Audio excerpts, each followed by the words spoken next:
All India civil സർവീസിൽ ഉന്നത rank നേടി കൊല്ലം ചാത്തന്നൂർ സ്വദേശി ദേവിക പ്രിയദർശിനി. തിരുവനന്തപുരത്തെ ഐലേൺ IAS അക്കാദമിയിലായിരുന്നു ദേവികയുടെ പഠനം.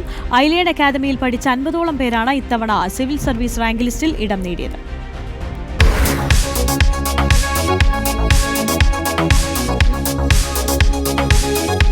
സിവിൽ സർവീസ് റാങ്ക് ലിസ്റ്റിൽ ആദ്യ 100 പേരിൽ 6 പേർ മലയാളികൾ.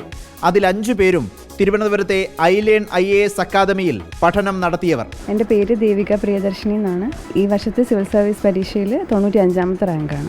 സിവിൽ സർവീസിന് ഞാൻ സീരിയസ് ആയിട്ട് പ്രിപ്പയർ ചെയ്യാൻ തീരുമാനിച്ചിട്ട് ഐലേണിലാണ് ഞാൻ ജോയിൻ ചെയ്തത്. ഐലേണിലെ മാർച്ച് ബാച്ചിലെ സ്റ്റുഡൻ്റാണ്, 23 ബാച്ച്. ഓൺലൈനായിട്ടാണ് ഞാൻ പ്രിപ്പയർ ചെയ്തത്. എനിക്ക് കംഫർട്ടബിൾ ആയിരുന്നു, അതുകൊണ്ടാണ് ഞാൻ ഓൺലൈൻ ചൂസ് ചെയ്തത്. ഐലേണിൽ പഠിച്ച 3 പേർക്ക് ആദ്യ ശ്രമത്തിൽ തന്നെ സിവിൽ സർവീസ് ലഭിച്ചു. 50ഓളം പേർ ആകെ റാങ്ക് ലിസ്റ്റിൽ ഇടം നേടി. എൻ്റെ പേര് രാഹുൽ രാഘവൻ. ഞാൻ കാസർഗോഡ് ജില്ലയിലെ ഉദുമ സ്വദേശിയാണ്. എനിക്ക് ഈ വർഷത്തെ സിവിൽ സർവീസ് എക്സാമിനേഷനിൽ 404ാമത്തെ റാങ്കാണ് കിട്ടിയത്. എൻ്റെ പേര് ആദിൽ ഷുക്കൂർ. ഇപ്രാവശ്യം റാങ്ക് 822 കിട്ടിയിട്ടുണ്ട്. ഇതിപ്പോൾ എൻ്റെ 5ാമത്തെ അറ്റംപ്റ്റാണ്. എൻ്റെ പേര് ഗ്രീഷ്മ KB. ഈ വർഷത്തെ സിവിൽ സർവീസ് പരീക്ഷയിൽ എനിക്ക് 559ാമത്തെ റാങ്ക് ഉണ്ട്. എൻ്റെ പേര് കിരൺ. ഞാൻ തിരുവനന്തപുരം പാറശാല സ്വദേശിയാണ്.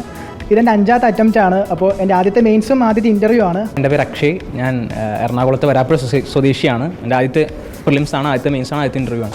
കഠിനമായ സിവിൽ സർവീസ് പരീക്ഷയിൽ ദേവിക കരസ്ഥമാക്കിയത് 95ാം റാങ്ക്. ദേവികയ്ക്കും റാങ്ക് നേടിയ മറ്റുള്ളവർക്കും ഐലേൺ അക്കാദമി സ്നേഹാദരവും സ്വീകരണവും നൽകി. ദേവിക നമ്മുടെ അടുത്ത് വന്നിട്ടുള്ള ഫസ്റ്റ് അറ്റംപ്റ്റാണ്.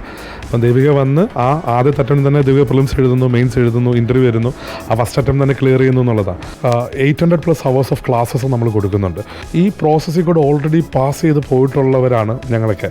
ഉദാഹരണം പറഞ്ഞാൽ ഞാൻ 2 തവണ ഇൻ്റർവ്യൂ അറ്റൻഡ് ചെയ്തതാണ്. അപ്പം ഞാൻ തോറ്റ ഒരാളാണ് ഈ പരീക്ഷയിൽ. അപ്പോൾ എനിക്ക് പറഞ്ഞു കൊടുക്കാൻ പറ്റും എന്ത് ചെയ്യരുത് എന്നുള്ളത്. അതാണ് നമ്മൾ കാണുന്ന മറ്റൊരു കൃത്യമായിട്ടൊരു കാര്യം എന്ന് പറയുന്നത്. പേഴ്സണൽ മെൻറ്റർഷിപ്പ് ഗ്രൂപ്പ് ക്രിയേറ്റ് ചെയ്തിട്ട് ആ മെൻറ്റർഷിപ്പിൽ കൂടിയാണ് ഇവരെ നമ്മൾ കുറച്ചുകൂടെ ഹാൻഡ് ഹോൾഡ് ചെയ്ത് ഈ റാങ്ക് ലിസ്റ്റിലേക്ക് എത്തിക്കുന്നത്.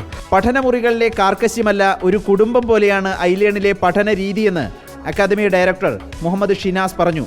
റിപ്പോർട്ടർ, തിരുവനന്തപുരം.